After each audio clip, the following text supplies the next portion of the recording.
I love starting the recording mid annoying you, just when you're good and fuming. All right. I put out a feeler asking for questions. You guys did not disappoint. So we are answering another question today. Sitting down with Dick Young, Velox Training Group. Hello. And I think we're going to have different viewpoints on this, or at least some differences. I hope so. If not, I'm going to be questioning whatever you say regardless, just to see if I can get a reaction out of you. So the question is, I like a lot of suggestions here. One thing I'd like to hear more about is whether you were thinking or what you are thinking mentally during a stage. I've only done 2 matches and it feels like there's a big mental disconnect between dry and live fire. It's not nervous, but when I have the stage, when I've thought the stage through poorly, then afterwards I realize I never once thought about my grip. Oh, so he's saying he goes to the stage and he realizes afterwards he's never thought about his grip, his trigger control, or anything. His mind just goes blank.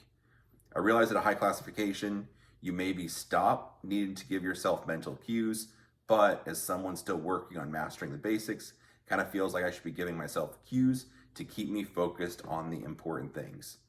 It's worded a little bit different. So, but basically, it sounds like come back to it a couple times. We will. It sounds like he's struggling between should you be thinking about stuff in the middle of shooting a stage or just kind of spacing out and letting autopilot. There's a lot to unpack here, and I think a good place to start was he mentioned that his dry fire and his live fire was different. Correct? Yeah, he says like there's a mental disconnect between dry and live fire. So, like when I hear that, I assume that his dry fire looks pretty good. And then when he goes in live fires, it is not really good. And I think it's actually pretty common for people, they'll dry fire and it's like, oh, everything looks good. Like I'm putting in the work. I feel pretty good about this. And then you go out and shoot and you are not getting the results that you thought you would after putting in that amount of work in your dry fire. I would say that the way that you're dry firing completely needs to be revamped. For real. I think it completely needs to be revamped. And it needs to be revamped because your dry fire needs to basically more or less mirror image what your live fire looks like and feels like. So if you're throwing mics in your live fire, dude, your dry fire needs to feel that way. And I say that because if your dry fire is mimicking what your live fire feels like, that's really, really good because then you can apply cause and effect and start making changes, whether that is giving yourself specific cues to look at or, oh shit, maybe I didn't even know this before in my live fire, but when I go at this certain pace, my shoulders come up, I feel tension, and I grip the shit out of the gun, and now I see the gun moving around. A good example of this for me, shooting steel on the move, what I started noticing, I don't know, probably about a year ago. I don't notice it anymore. But when I started noticing this, and it's weird that like it just kind of came up out of the blue. But what I would notice is like shooting steel on the move, I would see that like J hook out of the dot. And I'm like, it doesn't I could shoot paper on the move. That doesn't happen. It only is happening on steel.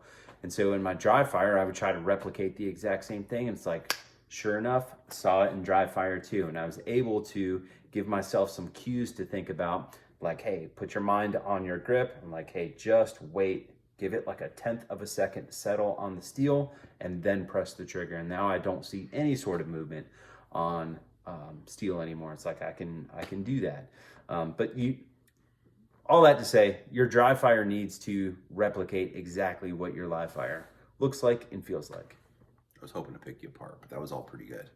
Like what you said, your dry fire should inform your live fire, and you should not be happy with dry fire because you should be able to see the same mistakes, like what you said, for when you're shooting live ammo. So if you go to a match, and like an example you made, if I go to a match and the hits are kind of everywhere, they're on the target, but they're not necessarily centered up. In dry fire, I should notice I'm just throwing the gun at the target or somewhere on the brown.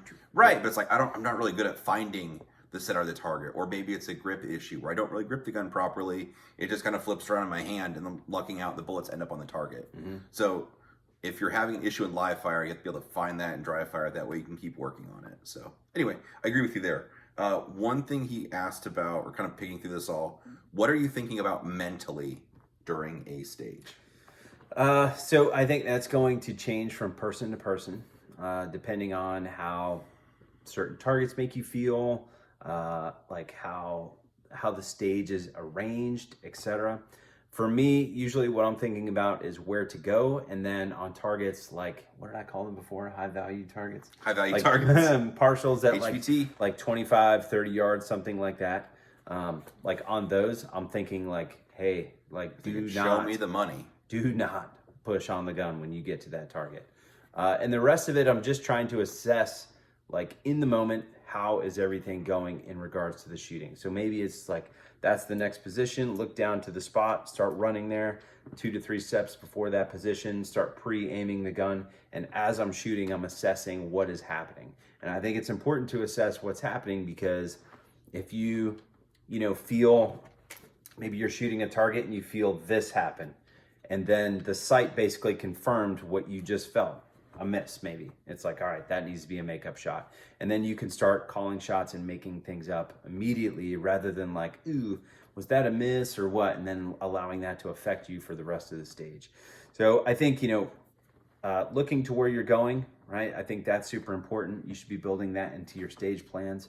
Like a lot of the times for me, if it's a tight state, like the local match that I shoot, he always has a lot of like super Very tight stuff, technical stuff, very far technical. shooting. Yes. Like you need to be in a certain spot to hit that swinger at 25 through that port. Like, and that's not an exaggeration. So like, looking down, hey, maybe there's a nail in a board. It's like my left foot needs to be right by that nail as I run back. So like I'll look at the nail, plant the left foot, and then start pre-aiming at the target. Things like that. Dude, I love it. So let's talk. Well, I'm going to make some maybe different or separations in different terms or thought processes. So, like what you said, I'm going to call that you visualized ahead of time or planned. Like, I'm going to wait, I'll find the nail. I do those all the time. Or be like, my right foot's going to be on this seam of the fault line or by this nail, whatever. So, you're pre planning it. But then I will say, when I'm shooting, I'm not really having conscious thought. I'm kind of just along for the ride and observing what happens. The reason for that is, if you have to do conscious thought or making decisions along the way, it will be too slow. Do you agree? Yeah, yes, especially if you're like, all right, now that target, Right. now that, like the target, like the array and the order in which that you're going to shoot those things. Yeah, I would not be thinking about those. I think if you have to think about that in the moment, that's really bad. If you had a mental checklist, it'd be shoot target 1, I'm gonna go to target 2, then I'm gonna go to target 3, then I need to reload the gun. Oh yeah, hit the magazine release button. If I have to step through it like that in the actual moment, it will be too long. Really bad. Because you'd be reacting to everything. It'd just be building in. It'd be like if you did dot press, or sight press for every target. This is gonna be too slow. Like, you can't win. So I think with that, like visualizing your stage plan ahead of time, so you don't have to worry about like, hey, where everything is. And by visualizing, I think some people misunderstand. Like they visualize it maybe Being the bullet. I don't know what that means, but like Zen stuff, man. Visualizing it maybe like 10 times is not enough. Not even close to being enough. Like I visualize a stage in my head probably 50 to 75 times. And the last, I would say 10 times is in fast forward. And that's, I think, a critical piece of my stage planning. Because if I can't visualize every single target in fast forward, I don't know where everything is yet. So if I have to go back, to go, okay, oh shit, when I went and fast forward, I missed that one target. It's like, okay, I don't have it yet. Keep going on the visualization. Like that one. There's my reload. So trigger break exit on that one, stick the reload. Like start planning in all of these things. Like, hey, there's the nail on the ground, all of that shit. Like you should be able to mentally rehearse this in fast forward, and it goes really, really good in your head. But how many times have you seen people step up and they're like, well, here we go. And it's like, man, if you think it's going to be like that, I totally believe you. You know what I mean? Not to sound like a dick, but like, if you have that in your head, then that's how it's going to go. Yeah, it's a self-fulfilling prophecy. They're like, well, let's see what happens. Like, why don't we just save the ammo? I already know what's going to happen. It's not going to go favorably. For this one, my man. It's not going to go favorably. Yep. Correct. So, like what you said, I'll call that visualization. Yep. So you've gone through ahead of time. You're kind of programming it. So then, again, this is word games, but like word for word what he said. So mentally thinking during a stage, I would say, is nothing. I'm in observation mode, and I'll have things I can recall in the moment or afterwards. For example, maybe I have this sensation like, man, it feels like I've got the gun locked in my hand, so solid, my grip, it's not moving.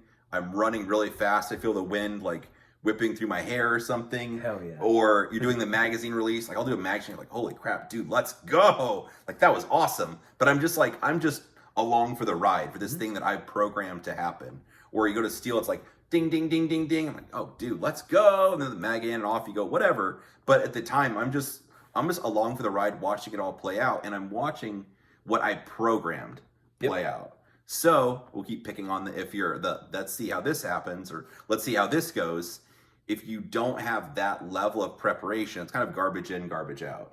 For sure. Because you're not going to have a detailed plan that you know you can execute and you remember where all the targets are. So then that's when you start having the mental thoughts during it, because you're trying to think your way through the problem. Either you don't know where the problem is, where the targets are, or once in a while something will happen you don't expect. So for like practical shooting, maybe you shoot an activator and you have to react. So you're not really sure if it's gonna be fast or slow for an activated target, or something fails, or you shoot it once and it doesn't fall, but you had a good hit. Like just shoot it again. So you shoot it again. So little things like that can happen. But then afterwards, you want to get back on your plan, what you programmed yourself to do. For sure. So I think it's important to talk about too, like how to train this specific thing in your own training. Because like this is where you're going to get it. And then when you show up to the match, it's more or less the test, right? Am I getting all of this stuff correct that I've been working on in my training? And if it's like the whole visualization thing, you know, maybe you don't set up an entire course of fire, you know, like a whole big ass field course. Maybe you just have 4 targets, maybe 2 opens, 2 partials, something like that, spaced out at varying distances. Then you just come up with an order in your head, like think about like, yep, this is how it's going to go. And then you try to execute. And you don't try to you're not trying to like step on the gas to do anything that you don't physically already own the ability to do. Maybe you're just like, hey, this is the pace at which I can shoot nice and tidy. And then you go do that. And then it comes out like really, really good. Then I think the next step from there is maybe adding some sort of layer onto it. And I'll do this in class a lot, where I'll just put a freaking stick on the ground. And I think like as simple as that is, how many times does that mess someone up, right? Like you step over the stick and then engage those 4 targets, and it changes up the way that they index the gun, or they go wrists above shoulders and then draw the gun. And it's like, and that completely changed everything. Or face that direction, and on the beep, then you engage the targets.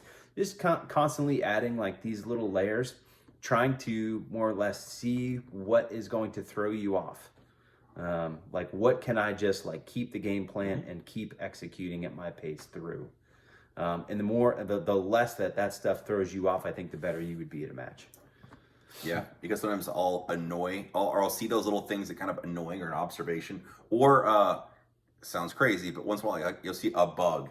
Like a bug will fly by in front of me, you know what I mean? Like a moth or something, or butterfly or whatever. Or you'll see a bee, you'll just kind of like, oh, there's a bee over there, but I'm just still doing my shooting thing, and I just observe, like, hey, did you see that butterfly, or whatever.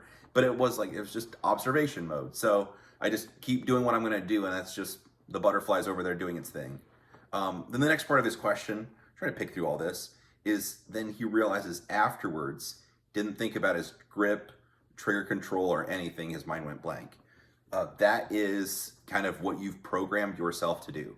So everyone has habits, whether they're good or bad, you know, that remains to be seen, but you're going to have a habit. So for example, the way you grip the pistol, if you do enough training, you get to the point where you just draw the gun, your hands are, placed on the gun however you want with the grip pressure. That's the grip pressure you've trained yourself to do, and the hand placement you've trained yourself to do.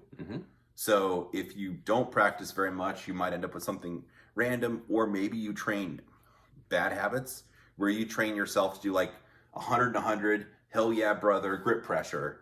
So that's your habit. 200%. 200% with each hand. Yeah. And so then that is your habit. So if you want to change that, you're going to have to go through effort to change that. Otherwise, you are going to get 200% with each hand grip pressure when you're doing shooting, because that's your habit. That's just, if you leave yourself to your own devices, that's the way it works. Yeah, I mean, honestly, and this is why well, I think some people poo-poo this, but like this is why marksmanship fundamentals is something that basically never ever stops. Sure. Shooting doubles, shooting bills, like trying to shoot the gun as straight and as fast as humanly possible. I'm not quite sure when that journey ever ends. And to me, it's like the better you can do that stuff, the easier everything else is going to be. So if you're having grip trouble in a stage, it's like I would go back and throw in some marksmanship fundamentals in pretty much every single range session. Now, that's not to say that you're just going to like stand there and bang on a target. Like you will get to where you can do that and nothing is happening. And then maybe you go to a match and it's like, damn, my grip's falling apart again. Then you try to replicate the exact same thing. So maybe you run into a position and shoot a bill drill on a 25-yard target and try to hold your grip together while you're doing that. Things like that. Add some layers onto it when it becomes easy. And I think, constantly, always looking at marksmanship fundamentals. Yeah. It's boring, but like, dude, you need it. It's something that you need. It's not a option. Yeah. So kind of reiterate some points of what you were just saying. So not thinking about your grip, trigger control, whatever, I'd call that hard skills, and that's stuff that just runs. And when you get to the point where that can run or do its own thing, that frees up your mental bandwidth to focus on other things, or it's like just one less thing that you have to put conscious thought into. Because, well, let's say you just started out driving. You have a lot of things to think about. I got the pedal, make sure I'm sitting up in the seat. Yep. I've got to make sure I press the accelerator.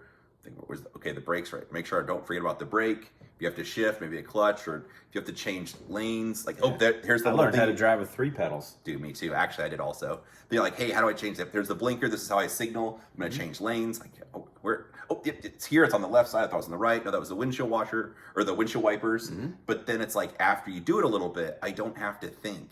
If I want to signal, I just signal. If I want to shift gears, I don't have to stop texting or talking on the phone. Yeah. I just push in the clutch and it goes in the next gear. Because I've done that enough that it just happened. Or like putting on a seatbelt. Yep. I just sit down in the car and I do whatever I'm going to do, or put my phone in my car, like car mat, and my seatbelt just comes on. I don't have to be like, there it is. It latches right here. The stuff just happens. So your marksmanship fundamentals are the same way. And it's with the habits you've trained yourself to do. That's why habits are so important.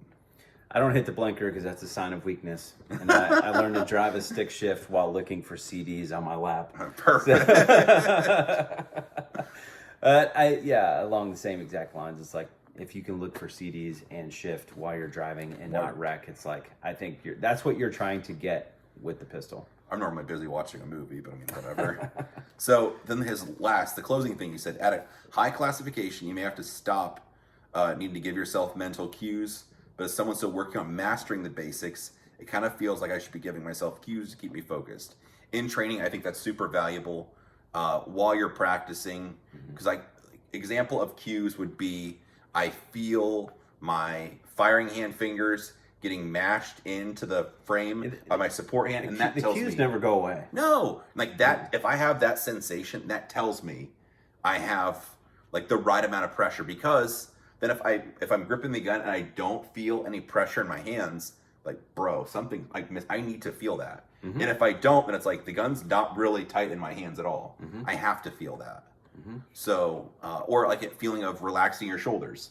Some people really tense up when they push the gun around. It's so much tension. It's like, no, maybe you have to for a while think about just keep your shoulders relaxed. Look where you want the bullets to go and just let the gun float there. Don't shove it. Yeah. But you're always going to have cues for something. Sorry, go ahead. I mean, I build that stuff into my stage plan. Take, for instance, if you had a really hard or a really far transition and you're transitioning onto a tux. Dude, in my stage plan, I'm like, don't push the gun all the way to that target. Like, you could push 90% of the way, maybe. But, like, the rest of the way needs to be very, very precise. Because if that dot lands in the black, how is that going to make me feel in the moment? Probably not too good. Because it's like it lands in the black and you're like, son of a bitch, man. Yes. Now I need to fix it while I'm here. And this feels really slow. It makes you feel far behind. And then you start making mistakes. So it's like, I think building, these little cues into your stage plan, I think it's pretty smart. Yeah, I agree. Well, I know that question had a lot of parts, but I think it was... That's a banger of a question. It was good. We had couple little tangents, but I think it's stuff kind of necessary to give you context. So hopefully it gives you some things to think about. I have no doubt there will be follow-up questions on this one. So if you have follow-up questions, drop below in the comments. I will con Nick into answering your question, and I'll just sit here playing on my phone or dry firing and Playing video games. exactly, and then we'll get your questions answered. Red Dead Redemption. You remembered 2. Yes. I remember. Good work. All right, appreciate you guys watching. Like, share, subscribe, all that crap. If you want to, Nick has a YouTube channel that he, for the most part, drops a video a day. Yep. So that's Velox Training Group, VELOX. So if you like the way he's talking, you're not annoyed by him, you should check out his channel too. We appreciate you watching.